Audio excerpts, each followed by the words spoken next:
నుంచి ఈరోజు అధికార పార్టీ దానికోసం ఉద్యమం చేస్తా అని చెప్తా ఉంది. సో మనం ఇది ఏ విధంగా చూడొచ్చు?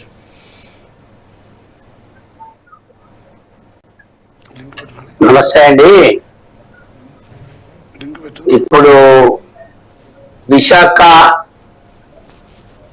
స్టీల్ కంపెనీ అనేది తెలుగు ప్రజల యొక్క హక్కు. దాన్ని కేంద్ర ప్రభుత్వం ప్రైవేటైజేషన్ చేయడానికి ఎన్నో పద్ధతులు చేయడం వాస్తవము. గత 2 సంవత్సరాల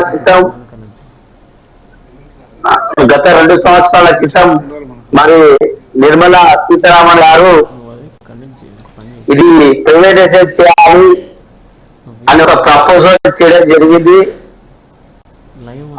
ఆ యొక్క ప్రపోజల్ తెలంగాణ ప్రభుత్వం కేసీఆర్ గారి పెద్దలు వ్యతిరేకించడం జరిగింది.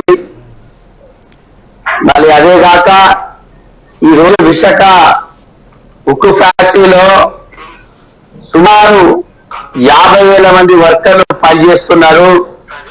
రేపు ఇది ప్రైవేటైజేషన్ అయితే 50,000 కుటుంబాలు, తెలుగు కుటుంబాలు రోడ్డు మీద పరిస్థితి ఏర్పడుతుంది.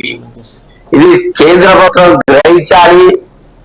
కేవలం బడ్జెట్ గురించి ఉన్న ఫ్యాక్టరీలన్నీ అమ్మబోతుంటే రేపు తెలుగు రాష్ట్రాల జనాలు, అందులో మరి సెంట్రల్ ప్రభుత్వాల ఉద్యోగులు ఏమైతే పనిచేస్తారో వాళ్ళందరూ రోడ్ల మీదకి వచ్చే పరిస్థితి ఉంది. తక్షణమే మరి ఏదైతే బీజేపీ ప్రభుత్వం ఆలోచనలు ఉందో అవి వేధించుకోవాలని మేము డిమాండ్ చేస్తాము. లేని పక్షంలో మరి పెద్ద ఎత్తున ఆందోళన కూడా చేస్తాము. అదేకాక విశాఖ స్టీల్ ప్లాంట్ దాని మీద బీజేపీ కన్ను ఎందుకు పడ్డాయంటే అది మంచి ప్రైమ్ లొకేషన్ లో ఉంది. కమర్షియల్ ఏరియాలో అది ఒక 33 ఎకరాల స్థలం ఉంది. 33,000 ఎకరాల స్థలము.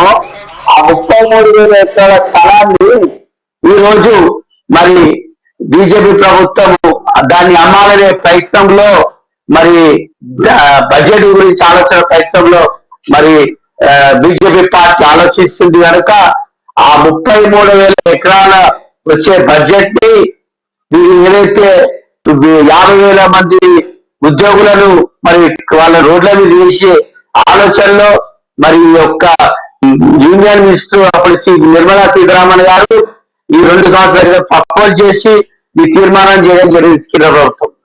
అప్పుడు దాని విషయంలో మరి అక్కడ ఉన్న ప్రభుత్వం వ్యతిరేకించినప్పటికీ దానికి ధీటుగా మరి బీఆర్ఎస్ ప్రభుత్వం కేసీఆర్ గారు వ్యతిరేకించడం జరిగింది. ఇవాళ కేటీఆర్ గారు, పెద్ద గవర్నర్ కేటీఆర్ గారు ఈరోజు ఒక మాట చెప్పారు. తెలుగు ప్రజల హక్కు ఒక విశాఖ ఉక్కు తెలుగు ప్రజల హక్కు. అందులో ఆంధ్ర, తెలంగాణ ప్రతి ఒక్క తెలుగు వారికి ఆత్మగౌరవానికి సంబంధించిన విషయం అది. కనుక దాని విషయంలో బీఆర్ఎస్ పార్టీ తప్పకుండా ప్రయత్నం చేస్తుంది. ఇంకెన్ని సెంట్రల్ గవర్నమెంట్ ప్రైవేటైజేషన్ చేస్తుంది. ఈ రోజు టెలిఫోన్ అనుకోండి, అది చేసుకురాకపోతారు. రైలు కూడా అంటారు. కేంద్ర ప్రభుత్వంలో ఉన్న అన్ని వాళ్ళ అతిథిలో ఉన్నాయని ప్రైవేటైజేషన్ పరిస్థితిలో ఉన్నారు. వాళ్ళు కేవలం హై లెవెల్లో ఉండే ఆని అంబానీ లాంటి వాళ్లకు కట్టబెట్టడానికి ఈ యొక్క ప్లాన్లు చేస్తున్నారు. ఈ యొక్క ప్లాన్లను తిప్పికొట్టడానికి మాత్రం బీఆర్ఎస్ ప్రభుత్వం. శ్రీహరి గారు నమస్తే అన్న. ఫస్ట్ మీరు ఇక్కడ మన తెలంగాణ జరిగే సమస్యల మీద ఫస్ట్ పోరాడండి. తర్వాత మీరు ఆంధ్రప్రదేశ్ ఛత్తీస్గఢ్ కు పోదురు. కానీ ఇక్కడ జరుగుతున్న ప్రాబ్లమ్స్ ఇక్కడ సమస్యలను తీర్చండి. మీరు ఇక్కడ సమస్యలతోటి, పేపర్ లీకేలతోటి రాష్ట్రం అంతా అట్టుడికిపోతుంది. ఇది బంద్ చేసి మీరు అక్కడ పోయి ఉద్యమం చేస్తారంటారు. మీరు పార్టీ పేరు మారే ముందుకు గత 2 సంవత్సరాల నుంచి ఈ స్టీల్ ఫ్యాక్టరీ విషయం నడుస్తుంది. అది కేంద్ర ప్రభుత్వం వాళ్ళు చూసుకుంటున్నారు.